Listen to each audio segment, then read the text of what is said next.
ఈరోజు మనం ఆహార భద్రతకు సంబంధించి పేపర్ 2లో ఉన్నటువంటి సోషల్ కంటెంట్ మీద ఈరోజు మనం డిస్కస్ చేసుకుందాం.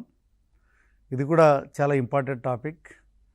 ముఖ్యంగా మనకు తీసుకున్నట్లయితే ఏదైతే టెట్ ప్రిపేర్ అయ్యేటువంటి అభ్యర్థులు ఉన్నారో వాళ్ళందరూ కూడా ఈ యొక్క మేము పీపీటీలో చూపించేటువంటి అంశాలు నోట్బుక్ రూపంలో రాసుకొని మళ్ళీ మీరు ఒకసారి మననం చేసుకోవడం ద్వారా ఇది శాశ్వతంగా మీ యొక్క మైండ్లో ఉండిపోవడానికి అవకాశం ఉంది. కాబట్టి మళ్ళీ చూసి వీటిని నోట్ చేసుకునేటువంటి ప్రయత్నం చేయాలని ఆశిస్తున్నాం. మరి మనం మొదలు పెడదాం.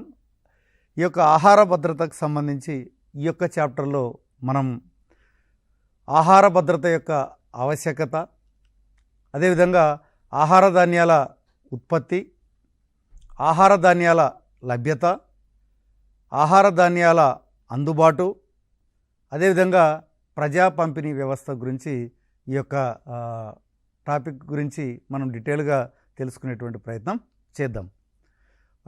మొట్టమొదట మనం తీసుకున్నట్లయితే ముఖ్యంగా అసలు ఆహార భద్రత యొక్క ఆవశ్యకత ఏమొచ్చింది అని మనం గమనించినట్లయితే ముఖ్యంగా మనకు తెలుసు బ్రిటిష్ వారు మన దేశాన్ని దాదాపు 200 సంవత్సరాలు పరిపాలన చేయడం జరిగింది.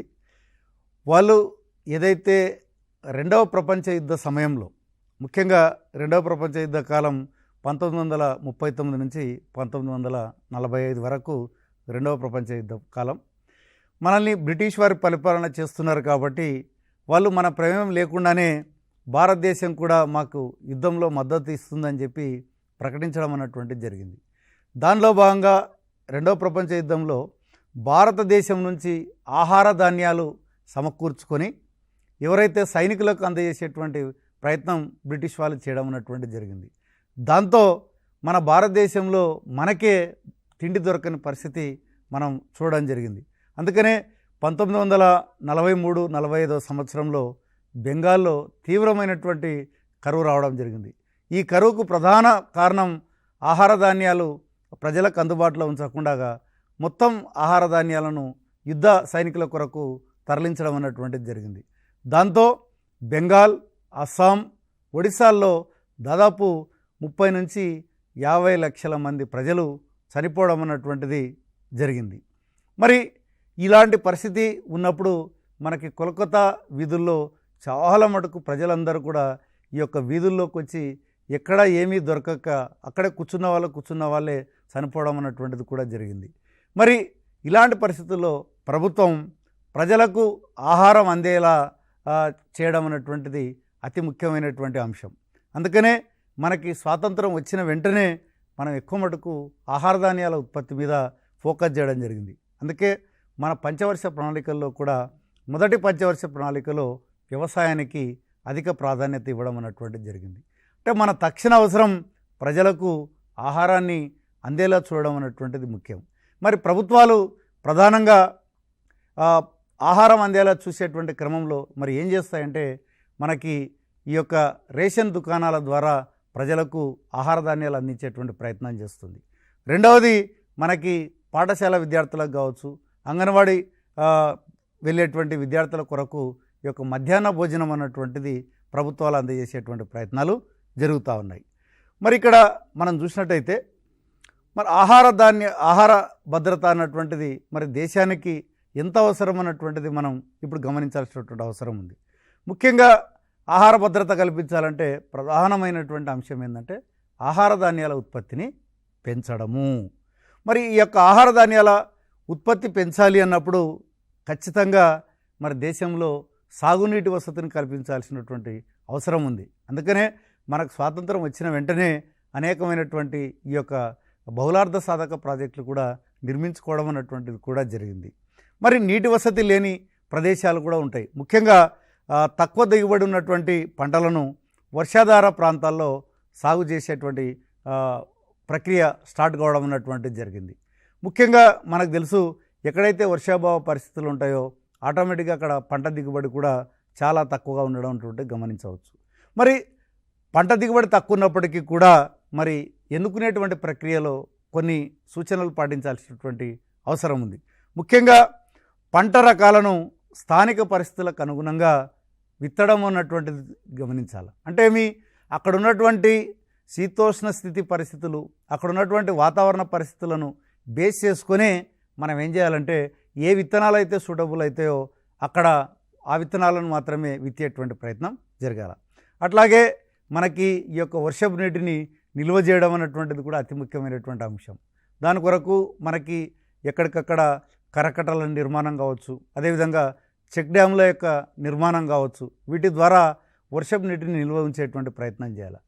ఇక మూడవది అతి ముఖ్యమైన అంశం ఏంటంటే ఎప్పుడైనా సరే దిగుబడి సాధించాలంటే మనకి ఈ యొక్క పంట మార్పిడి అన్నటువంటిది అతి ముఖ్యమైనటువంటి అంశం. అంటే పంటను మనం మార్చడం ద్వారా డెఫినెట్గా భూమి మరింత సారవంతమై నెక్స్ట్ పంట బాగా పండడానికి అవకాశం ఉంది. మరి ఇక్కడ మనం గమనించండి, మరి మనకి టెట్ క్వశ్చన్ పేపర్లో మరి ఎటువంటి ప్రశ్నలు అడగడానికి ఎక్కువగా అవకాశం ఉందన్నటువంటిది చూసినట్టయితే బెంగాల్ కరువు సంభవించినటువంటి సంవత్సరము మనం 1939 నుంచి 42, అదేవిధంగా 43 నుంచి 45, 1914 నుంచి 1918, 1929 నుంచి 39. మనకి ఇక్కడ గమనిస్తే మనకి 1943-45 సంవత్సరంలో మనకి బెంగాల్లో తీవ్రమైనటువంటి కరువు సంభవించడం అనేటువంటిది జరిగింది. 1939 నుంచి 1945 వరకేమో మనకి రెండవ ప్రపంచ యుద్ధ కాలం, 1914-1918 ఏమో మనకి మొదటి ప్రపంచ యుద్ధ కాలం, 1929 నుంచి 1939 తీసుకున్నట్టయితే అది గ్రేట్ డిప్రెషన్ పీరియడ్, అంటే తీవ్ర ఆర్థిక మాంద్యం సంభవించినటువంటి సంవత్సరాలు. కాబట్టి మనం క్వశ్చన్కి ఆన్సర్ చేసేటప్పుడు ఏం చేయాలంటే ఎలిమినేషన్ మెథడ్ ఫాలో అవుతూ మనం ఒక్కొక్కటి ఏమంటారు ఎలిమినేట్ చేసుకుంటూ పోతే మనకు ఒక్కొక్కసారి ఆన్సర్ తెలియకపోయినా కూడా కరెక్ట్ ఆన్సర్ రావడానికి అవకాశం ఉంది. అట్లాగే తక్కువ దిగుబడి ఉన్నటువంటి పంటలను వర్షాధార ప్రాంతాల్లో సాగు చేస్తారు. సాగు దిగుబడి పెంచడానికి సంబంధించి సరికానిది. కాబట్టి ఇక్కడ మనం నెగటివ్ వేలో క్వశ్చన్ అడగడం అన్నటువంటిది జరిగింది. మనం దీంట్లో చూసినట్టయితే వర్షపు నీటిని నిల్వ చేయడం ఇది కరెక్టే.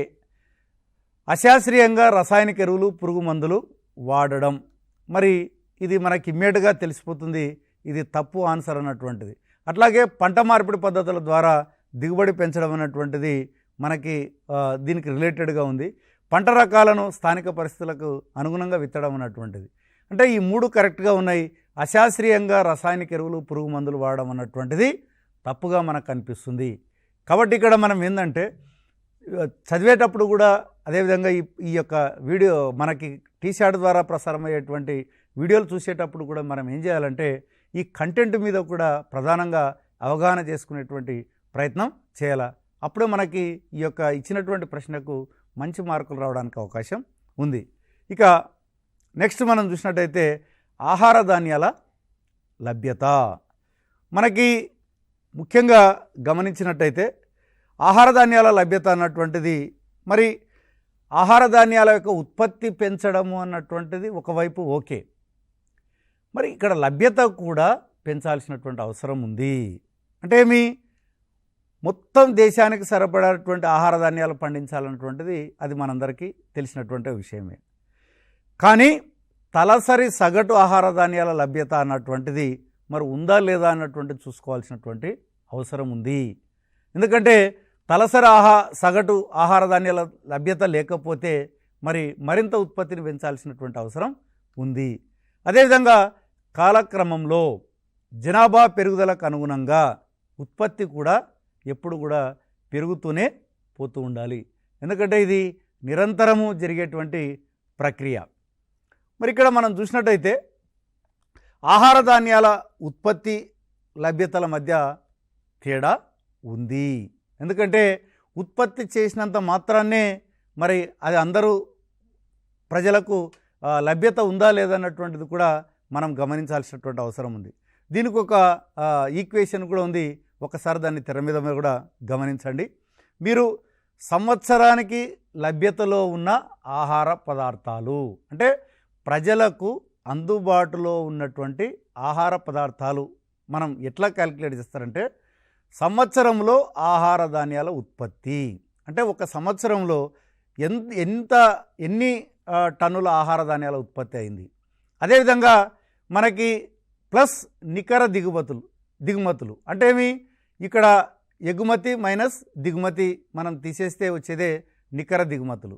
అంటే అవి మనం చేసినట్టు ఎక్కువ ఉన్నాయా లేకుంటే దిగుమతి చేసుకున్నటువంటి ఆహార ధాన్యాలు ఎక్కువ ఉన్నాయా అన్నటువంటి దాన్ని తేడా తీసేస్తే అది కూడా మన లభ్యత కిందకి వస్తుంది.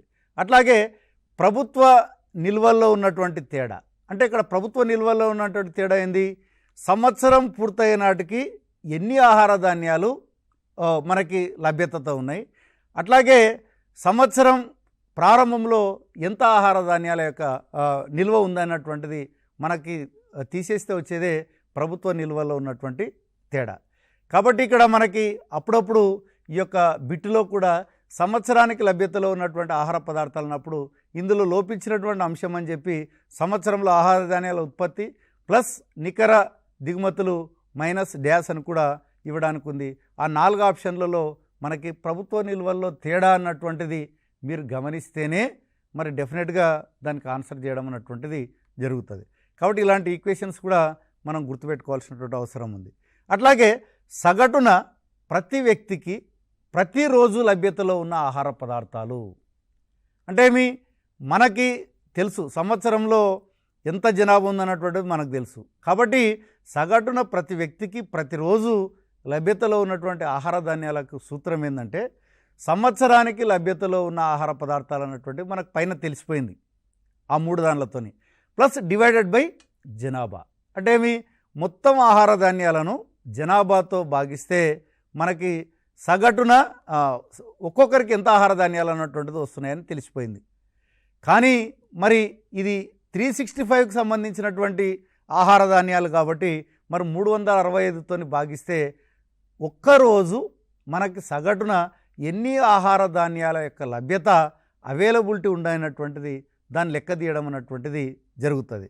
కాబట్టి ఇక్కడ మనకి భారతదేశంలో మనం తీసుకున్నట్లయితే ఈ యొక్క ఆహార ధాన్యాల సగటు లభ్యత అన్నటువంటిది కేవలం ప్రతిరోజు 469 గ్రాములు మాత్రమే మనం గమనించవచ్చు. ఇది ముఖ్యంగా 1971 లెక్కల ప్రకారం ఏది ఆహార ధాన్యాల లభ్యతను బేస్ చేసుకొని లెక్క కట్టినటువంటి అంశం.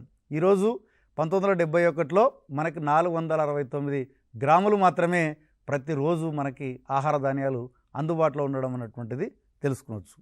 మరి ఇక్కడ మనకి ఆహార ధాన్యాలు అంటే ఏమిటి అన్నటువంటిది కూడా తెలియాల్సినటువంటి అవసరం ఉంది. ఎందుకంటే ఏవి మనం ఉత్పత్తి చేసుకోవాలా, ముఖ్యంగా ఆహార ధాన్యాలు అన్నటువంటి ప్రధానంగా ఏమంటారు దాని నూనె గింజలు కావచ్చు, అదేవిధంగా ధాన్యాలు కావచ్చు, అదేవిధంగా పప్పు దినుసులు కూడా కావచ్చు. ముఖ్యంగా వంట నూనె లేకపోతే మనకు ఆహారం అనేది ఆహారం వండుకోవడం అన్నటువంటిది సాధ్యం కాదు. అట్లాగే ధాన్యాలు, అదేవిధంగా పప్పు దినుసులు అన్నప్పుడు అది పెసరపప్పు కావచ్చు, కందిపప్పు కావచ్చు, అదే మినుములు కావచ్చు, ఇవన్నీ కూడా మనకి పప్పు ధాన్యాల కిందికి రావడం అన్నటువంటిది జరుగుతుంది.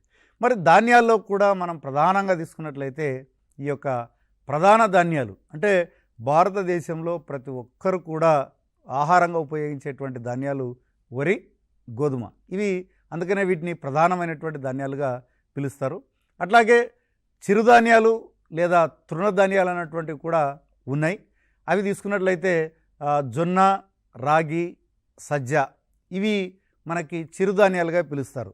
ముఖ్యంగా ఇక్కడ గమనించాల్సినటువంటి అంశం ఏంటంటే మనం ప్రధానంగా వరి, గోధుమ తిన్నప్పటికీ కూడా మరి చిరుధాన్యాలు అన్నటువంటివి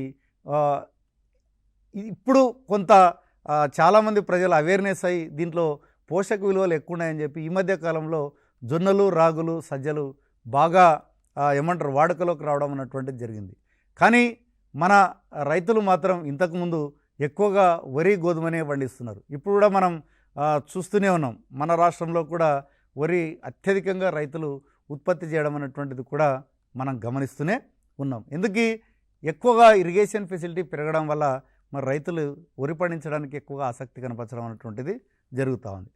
మరి గమనించండి, ఇక్కడ మాదిరి ప్రశ్నలు అన్నటువంటిది కూడా మరి ఎగ్జామ్లో ఎలా రావడానికి అవకాశం ఉంది అని మనం గమనించినట్లయితే ఈ క్రింది వానిలో తృణధాన్యం కానిది అంటే వరి, జొన్న, రాగి, సజ్జ.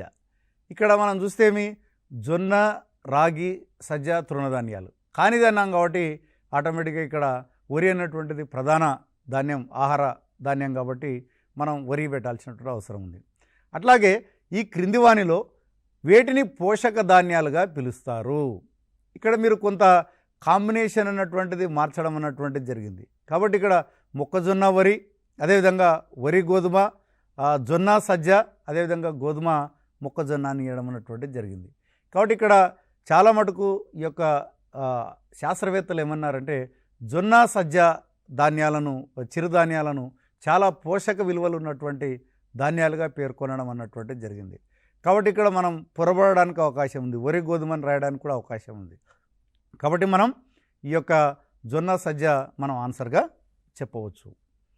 నెక్స్ట్ మనం చూసినట్టయితే మరి ఒక్క ఆహార ధాన్యాల లభ్యతనేనా, మరి మనిషి ఆరోగ్యంగా జీవించడానికి సమతుల ఆహారం అన్నటువంటిది చాలా అవసరం.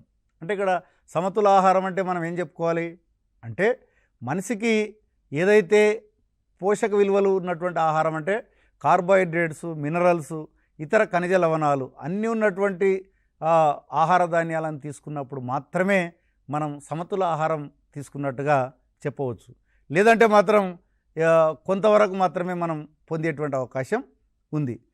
అదేవిధంగా ఈ యొక్క సమతుల ఆహారం కొరకు కూడా రైతులు వివిధ రకాలైనటువంటి పంటలు సాగు చేయడం అనేటువంటిది కూడా మనం గమనిస్తున్నాం. అందుకనే మనం తీసుకునేటువంటి ఆహారంలో ఈ యొక్క ఏది చిరుధాన్యాలు, అదేవిధంగా ప్రధానమైనటువంటి ఆహారాలతో పాటు ఈ యొక్క ఏది ఆకుకూరలకు సంబంధించి కూడా పండించాలన్నటువంటిది కూడా ఈ మధ్యలో వ్యవసాయ శాస్త్రవేత్తలు చెప్తుండనటువంటిది జరుగుతుంది. మరి వ్యవసాయానికి అనుబంధంగా కూడా కొన్ని పరిశ్రమలు పెట్టడం అన్నటువంటిది జరిగింది. ముఖ్యంగా కోళ్ళ పెంపకం కావచ్చు, చేపల పెంపకం కావచ్చు, పాడి పరిశ్రమ కావచ్చు. మరి ఇవి కూడా రైతులకు ఆదాయాన్ని ఇచ్చేటువంటివే. అదేవిధంగా ఇవి కూడా మన ఆహారం యొక్క కొరతను తీర్చేటువంటి ప్రక్రియలో ఇవి కూడా భాగస్వాములు అవుతున్నాయి. ముఖ్యంగా మనం చూసినట్టయితే సగటున ప్రతి వ్యక్తి రోజుకు 300 గ్రాముల కూరగాయలు మనము, అదేవిధంగా 100 గ్రాముల పండ్లు మనం తినాల్సినటువంటి అవసరం ఉంది. మరి యాక్చువల్గా అయితే ఇది మనకి ఎవరు న్యూట్రిషన్స్ వాళ్ళు చెప్పినటువంటి డేటా ఇది. అంటే 300 గ్రామ్స్ కూరగాయలు తినాలి, 100 గ్రాములు పండ్లు తినాలి. మరి నిజంగా అంత లభ్యత మన దగ్గర ఉందా దేశంలో అని చూస్తే అంత లభ్యత లేదు. వాస్తవంగా చెప్పాలంటే లభ్యత పరంగా రోజుకు 180 గ్రాముల కూరగాయలు మాత్రమే అందుబాటులో ఉన్నాయి, 58 గ్రాముల పండ్లు మాత్రమే అందుబాటులో ఉన్నాయి. అంటే ఒకవేళ దేశంలో ప్రజలందరికీ ఒకవేళ తగినంత కొనే స్తోమత ఉంటే గాన మరి నిజంగా లభ్యత ఉంది అంటే లభ్యత లేదనే చెప్పవచ్చు. అందుకని నిన్ననే నేను ఒక ఆర్టికల్ కూడా చదవడం జరిగింది. ముఖ్యంగా కూరగాయల యొక్క సాగు ఇంకా పెంచాల్సిన అవసరం ఉంది. కాబట్టి ఈ యొక్క మిద్దె సాగు అన్నటువంటిది, డాబా మీద పెంచడం అన్నటువంటిది ఎంత ఎక్కువగా ప్రోత్సహించాలని చెప్పి కూడా ఉద్యానవన శాఖ వాళ్ళు నిర్ణయించడం అన్నటువంటిది కూడా జరిగింది. అంటే ప్రజలు తినాలని కోరిక ఉంటే గన కొనగలిగేటువంటి శక్తి ఉన్నట్టయితే మరి నిజంగా కొందామా అంటే అంత లభ్యత లేదని మనం చెప్పవచ్చు. కాబట్టి ఇలాంటి విషయాలు కూడా ఎగ్జామ్లో మనకు అడగడానికి అవకాశం ఉంది. కాబట్టి కొంత దృష్టి పెట్టాల్సినటువంటి అవసరం ఉంది. ఇక నెక్స్ట్ మనం చూసినట్లయితే గుడ్ల పరంగా కూడా తీసుకున్నట్లయితే ప్రతి వ్యక్తి సంవత్సరానికి కనీసం 180 గుడ్లు తినాల్సినటువంటి అవసరం ఉంది. అట్లాగే 11 కిలోల మాంసం కూడా తినాల్సినటువంటి అవసరం ఉంది. అదేవిధంగా రోజుకు 300 మిల్లీలీటర్ల పాలు కూడా తాగాల్సినటువంటి అవసరం ఉంది.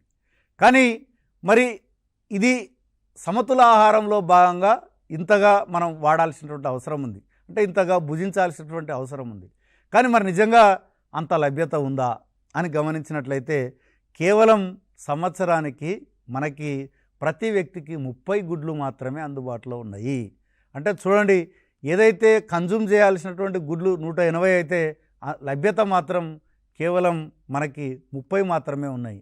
అట్లాగే 3.2 కిలోల మాంసం మాత్రమే అందుబాటులో ఉంది. అదేవిధంగా 210 మిల్లీలీటర్ల పాలు మాత్రమే అందుబాటులో ఉండడం అనేటువంటిది గమనించవచ్చు. అంటే మనం ఇక్కడ గమనించాల్సింది ఏంటంటే ఏదైతే మనకి కావాలో మరి నిజంగా అంత అందుబాటు ఉందా అంటే అందుబాటు లేదు. ఎందుకు మనకి అంత లభ్యత అన్నటువంటిది కూడా లేదు. కాబట్టి మనం ఏం చేస్తున్నాం, మరి ఎట్లా సరిపోతుంది దేశంలో ప్రజలకు అంటే ఒకటే, అందరికీ కొనగలిగేటువంటి శక్తి ఉండదు. ధనవంతులేమో పెద్ద మొత్తంలో వాళ్ళు కొని అవసరానికి మించి వినియోగించేటువంటి పరిస్థితి అక్కడ ఉంటే, ఇక్కడ పేదవాళ్ళు మాత్రం కొనగలిగే శక్తి లేదు కాబట్టి మనకి చాలా తక్కువ వినియోగిస్తున్నారు. కాబట్టి ఆ బ్యాలెన్స్ వల్ల మనకేమవుతుందంటే లభ్యత లేకపోయినా కూడా మరి పెద్దగా ప్రాబ్లంగా మనకు కనిపించడం లేదు. మరి ఇక్కడ మనం చూసినట్టయితే ఈ వ్యవసాయ వైవిధ్యీకరణ అన్నటువంటిది మనం గమనించినట్లయితే ముఖ్యంగా ఈ యొక్క మహారాష్ట్రలో ఉన్నటువంటి కస్పల్ అన్నటువంటి గ్రామం వ్యవసాయ వైవిధ్యీకరణ ద్వారా వాళ్ళు ముఖ్యంగా కూరగాయల సాగు అంటే వాళ్ళకి తక్కువనే ఏది భూమి ఉన్నప్పటికీ కూడా వాళ్ళు ఆధునాతనమైనటువంటి వ్యవసాయ పద్ధతులను అనుసరించడం వల్ల ఏమైందంటే ఆ గ్రామం చాలా లభ్యత అన్నటువంటిది మనం చూడవచ్చు. అదే పక్కన ఉన్నటువంటి గ్రామంలో మరి అక్కడ ఎటువంటి సాగునీటి వసతి లేదు, నీటి లభ్యత లేకపోవడం వల్ల అక్కడ ప్రజలు చాలా ఇబ్బంది పడుతున్నటువంటి పరిస్థితి కూడా మనం గమనించవచ్చు. ఇప్పుడు మీరు గమనించండి, తలసరి ఆహార ధాన్యాల లభ్యత కూడా మనకి యూరోప్ ఖండంలో 700 గ్రాములుంటే అమెరికాలో 850 గ్రాములు ఉంది. అదే భారతదేశంకి వచ్చేటప్పటికి ఏంటంటే 1971 లెక్కల ప్రకారం 469 గ్రాములు మాత్రమే ఉంది.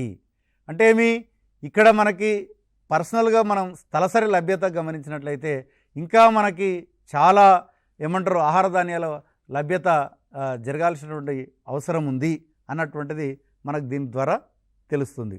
మరొకసారి మాదిరి ప్రశ్నలు కూడా మీరు గమనించండి. పోషకాహార నిపుణులు సూచించిన ప్రకారము సగటున ప్రతి వ్యక్తి రోజుకు కూరగాయలు పండ్లు తీసుకోవాల్సినటువంటి పరిమాణము గ్రాములలో వరుసగా 300, 100, 180, 58 గ్రాములు, 400, 200, అదేవిధంగా 180, అదేవిధంగా 30. కాబట్టి వాళ్ళు ఏం చెప్పారు, 300 కూరగాయలు అదేవిధంగా 100 గ్రాములు పండ్లు తీసుకోవాల్సినటువంటి అవసరం ఉంది. కాబట్టి 300 గ్రాముల కూరగాయలు 100 గ్రాముల పండ్లు మనం వినియోగిస్తేనే అది మనకి పోషక సమతుల ఆహారానికి కిందకి రావడం అన్నటువంటి జరుగుతుంది. అట్లాగే తలసరి ఆహార ధాన్యాల లభ్యత అమెరికాలో ఎంత ఉంది అని గమనించినట్లయితే మనం ఇందాకనే చెప్పడం జరిగింది. 850 గ్రామ్స్ అమెరికాలో ఉంటే 700 గ్రాములు మనకి ఈ యొక్క యూరోప్లో ఉంది. 469 అన్నటువంటిది తెలంగాణలో భారతదేశంలో ఉండడం అన్నటువంటిది గమనించవచ్చు. అదే మనకి ఈ యొక్క 600 గ్రాములు కూడా ఇవ్వడం అన్నటువంటిది జరిగింది. ఇక ఆహార అందుబాటు అన్నటువంటిది కూడా చాలా ముఖ్యం. నిజమే, లభ్యత వల్ల ఏమవుతుంది అంటే ప్రభుత్వాలు ఏదైతే రైతులు పండించినారో భూములు ఆహార ధాన్యాలను ఏం చేస్తుందంటే ఈ యొక్క FCI ద్వారా వాటిని కొని నిల్వ ఉంచడం అన్నటువంటిది జరుగుతుంది. అంటే ఇక్కడ మనకేంది, అది లభ్యతగా ఉంది అన్నటువంటిది మనం చెప్పవచ్చు. కానీ మరి అందుబాటు అనేది ఎప్పుడు వస్తుంది అంటే లభ్యత ఉన్నంత మాత్రాన్నే సరిపోదు, అందుబాటులోకి తెచ్చినప్పుడు మాత్రమే ప్రజలు వినియోగించడానికి అవకాశం ఉంది. మరి ఎప్పుడు అందుబాటులోకి వస్తుంది అంటే ప్రజలందరూ కూడా వాటిని కొనగలగాలి, అదేవిధంగా వాటిని బహిరంగ మార్కెట్లో ఉంచగలగాలి, అదేవిధంగా ఈ యొక్క మనకి ప్రజలకు అందుబాటులోకి వచ్చేటువంటి పరిస్థితి ఉండాలి, వినియోగించే స్థితిలో కూడా ఉండాలి. అప్పుడు మాత్రమే ఈ యొక్క అందుబాటు అన్నటువంటిది సాధ్యమయ్యేటట్టు జరుగుతుంది. మనం ఇప్పుడు ఆహారాన్ని రోజు భుజిస్తున్నాం. భుజించడం వల్ల మనకు కొంత శక్తి రిలీజ్ అవుతుంది. ఆ శక్తినే మనం ఏమంటున్నామంటే క్యాలరీ అని పిలుస్తున్నాం. అంటే ఏదైతే జీర్ణమైనటువంటి ఆహారం ఉందో ఆ జీర్ణం తర్వాత మనం పొందేటువంటి శక్తి ఏదైతే ఉందో ఆ శక్తిని ఏమంటున్నారంటే క్యాలరీలో కొలవడం అన్నటువంటిది జరుగుతుంది. మరి నిజంగా మన దేశంలో ఎంత శక్తి, ఎన్ని క్యాలరీలు అనేటువంటి ఆహారం మనం భుజించాల్సినటువంటి అవసరం ఉంది అని చూసినట్లయితే పట్టణ ప్రాంతాల్లో అయితే రోజుకి 210 క్యాలరీల శక్తినిచ్చేటువంటి ఆహారాన్ని మనం భుజించాలి.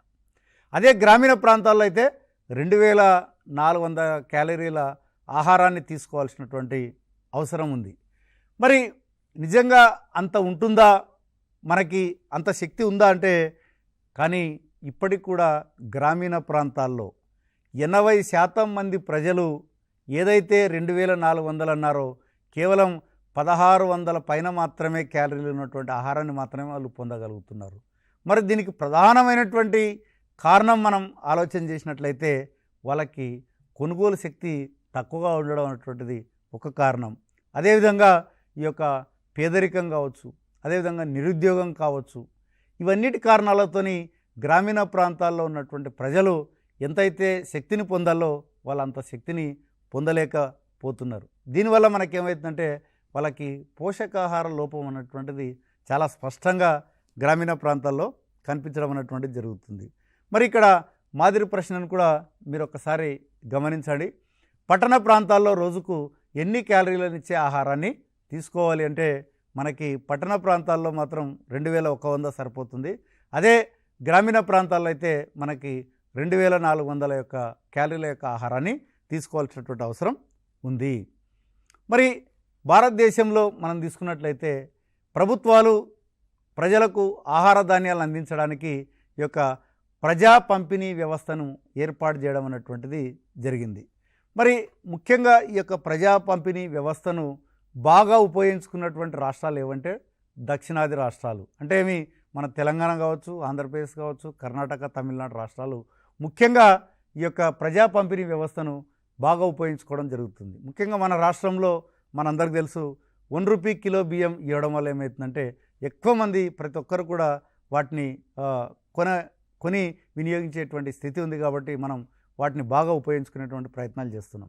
అట్లాగే పేదవాళ్ళలో కూడా అత్యంత పేదవాళ్ళు అయినటువంటి అంత్యోదయ కార్డు ఉన్న వాళ్ళకు కూడా ప్రతి కుటుంబానికి నెలకు 35 కిలోల బియ్యము లేదా గోధుమలు ఇవ్వడం అన్నటువంటిది జరుగుతుంది. ముఖ్యంగా ఉత్తర భారతదేశంలో అయితే ప్రజలు గోధుమలు వినియోగిస్తారు. మన దక్షిణ భారతదేశంలో ఎక్కువ మటుకు బియ్యాన్ని వినియోగించడం అనేటువంటిది జరుగుతుంది. ముఖ్యంగా బఫర్ నిల్వలు అన్నటువంటిది కూడా మరి ప్రభుత్వాలు ఏర్పాటు చేస్తాయి. ఎప్పుడు బఫర్ నిల్వలు ఎందుకు ఉపయోగిస్తారు అంటే దేశంలో కరువు కాటకాలు కానివ్వండి, అదేవిధంగా వరదలు వచ్చినప్పుడు ఈ యొక్క బఫర్ నిల్వలు వినియోగించి ప్రజలకు ఆహార ధాన్యాలు అందించేటువంటి ప్రయత్నాలు చేస్తుంది. మరి బఫర్ నిల్వలు ఎవరు సేకరిస్తారంటే ఈ యొక్క ఫుడ్ కార్పొరేషన్ ఆఫ్ ఇండియా వాళ్ళు సేకరించడం అనేటువంటిది జరుగుతుంది. ప్రభుత్వం నిర్ణయించినటువంటి మినిమం సపోర్ట్ ప్రైస్, కనీస మద్దతు ధర ద్వారా మనకి commission for agriculture cost and prices అనేటువంటి ఆ యొక్క ప్రభుత్వ రంగ సంస్థ నిర్ణయించినటువంటి రేటు ప్రకారం ప్రభుత్వాలు రైతుల నుంచి కొనుగోలు చేయడం అనేటువంటిది జరుగుతూ ఉంది. ముఖ్యంగా మనకి ఈ యొక్క జాతీయ ఆహార భద్రతా చట్టం 2013 అన్నటువంటిది ఏర్పాటు చేయడం జరిగింది. ముఖ్యంగా ఈ చట్టం ద్వారా ఆహారాన్ని పొందేటువంటి హక్కు ప్రతి ఒక్కరికి ఉంది. మరి ఇప్పటికి కూడా కేవలం 2/3 వంతుకు మాత్రమే ఈ యొక్క ఆహార భద్రతా చట్టం అందుబాటులోకి ఉంది. ఒకసారి దీన్ని తెర మీద కూడా గమనించండి. ముఖ్యంగా ప్రతి వ్యక్తికి కూడా మనకు తెలుసు ప్రతి కుటుంబంలో 5 కిలోలు ఇవ్వడం జరుగుతుంది. ముఖ్యంగా ఇందాక చెప్పినట్టు అంత్యోదయ కార్డు ఉన్న వాళ్ళకేమో 35 కిలోలు. ఈ యొక్క గర్భిణీ స్త్రీలు కావచ్చు, పాలిచ్చే తల్లులు కావచ్చు, అంగనికి వాడి వచ్చేటువంటి 1 నుంచి 6 సంవత్సరాల పిల్లలు కావచ్చు, వీళ్ళందరికీ అదేవిధంగా 6 నుంచి 14 సంవత్సరాల్లో పిల్లలకి మధ్యాహ్న భోజనం ద్వారా కూడా ప్రభుత్వాలు ఆహార భద్రత అందించేటువంటి ప్రయత్నం చేస్తుంది. ముఖ్యంగా జాతీయ ఆహార భద్రతా చట్టం దేశంలోని ఎంతమంది ప్రజలకు ఆహారాన్ని పొందేటువంటి ఇస్తుందంటే 2/3 వంతుకు మాత్రమే ఇస్తుంది. అట్లాగే ఈ యొక్క పేదల్లో అత్యంత పేదలకు ఇచ్చేటువంటి బియ్యం ఎంత అంటే 35 కిలోలుగా మనం చెప్పవచ్చు. అదేవిధంగా పోషకాహార స్థాయి కూడా తీసినట్లయితే పిండి పదార్థాలు ఎక్కువ మటుకు గోధుమలు, బియ్యము, రాగులు, జొన్నలు, నూనెలు, పంచదార, కొవ్వు పదార్థాలు ఉన్నాయి. మాంసకృతులు తీసుకున్నట్లయితే చిక్కుళ్ళు, అదేవిధంగా పప్పులు, మాంసం, గుడ్డు, బియ్యము, గోధుమలు. విటమిన్లు వచ్చేసి ఆకుకూరలు, మొలక్కలు, ముడి బియ్యము. ఖనిజ లవణాలు వచ్చేసి ఆకుకూరలు, రాగుల్లో ఎక్కువగా ఉన్నాయి.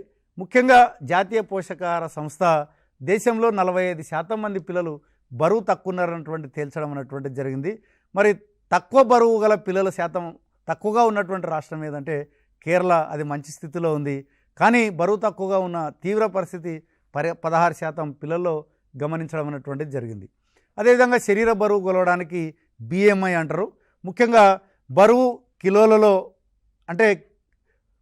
కిలోలలో బై మీటర్లలో ఎత్తు వర్గం కొలిస్తే మనకి వచ్చేది బాడీ మాస్ ఇండెక్స్ వస్తుంది. పురుషుల్లో శక్తి లోపం 35% ఉంటే అధిక బరువు అన్నటువంటిది 10% మాత్రమే ఉంది. అదే స్త్రీలలో శక్తి లోపం 35% ఉంది, అధిక బరువు మాత్రం 14% ఉండడం అన్నటువంటిది కూడా మనం గమనించవచ్చు. కాబట్టి దీని మీద కూడా మనకి క్వశ్చన్ ఎక్కువగా అడగడానికి అవకాశం ఉంది. జాతీయ పోషకాహార సంస్థ ఎక్కడ ఉందంటే మనకి ఈ యొక్క హైదరాబాద్లో ఉంది అన్నటువంటిది కూడా మనం చెప్పవచ్చు. ఇక ఈ క్రింది వాటిలో ఖనిజ లవణాలు అధికంగా ఉన్నటువంటిది ఏంటంటే బియ్యమ, గోధుమల, పంచదార, రాగులు అన్నటువంటిది కూడా మనం చెప్పవచ్చు. సో ఇది మనకి ఈ యొక్క ఆహార భద్రతకి సంబంధించినటువంటి విషయం. మరి దీంట్లో ముఖ్యంగా ఈ యొక్క పోషకాహార లోపం మీద ఒక క్వశ్చన్ ఎక్కువగా అడగడానికి అవకాశం ఉంది. కాబట్టి మనకి ఈ యొక్క పోషకాహారాన్ని అందించేటువంటి ఏది పిండి పదార్థాలు కావచ్చు, లవణాలు కావచ్చు, ఖనిజాలు కావచ్చు, ఏ దాంట్లో ఉన్నటువంటిది అదొకటి చూసుకోవాల్సినటువంటి అవసరం ఉంది. మరి ఈ యొక్క సెషన్లో మనం ప్రధానంగా గమనించినట్టయితే ఆహార ఉత్పత్తి, ఆహార లభ్యత, ఆహార అందుబాటు, అదేవిధంగా ప్రజా పంపిణీ వ్యవస్థ, అదేవిధంగా ఈ యొక్క ఫుడ్ సెక్యూరిటీ యాక్ట్ అన్నటువంటిది 2013లో అమల్లోకి రావడం అన్నటువంటిది జరిగింది. అదేవిధంగా బాడీ మాస్ ఇండెక్స్, ఇవన్నిటిని కూడా మనం కూలంకషంగా డిస్కస్ చేయడం జరిగింది. కాబట్టి మరొక విషయంతో మీ ముందుకు రావడం అన్నది జరుగుతుంది. అంతవరకు మీరు టీషర్ట్లో ప్రసారమైనటువంటి ఈ యొక్క టెట్కి సంబంధించినటువంటి చాప్టర్లు రెగ్యులర్గా చూడండి. డెఫినెట్గా మీరు మంచి మార్కులు పొందడానికి అవకాశం ఉంది. నెక్స్ట్ టాపిక్తో మరొకసారి కలుద్దాం. నమస్కారం.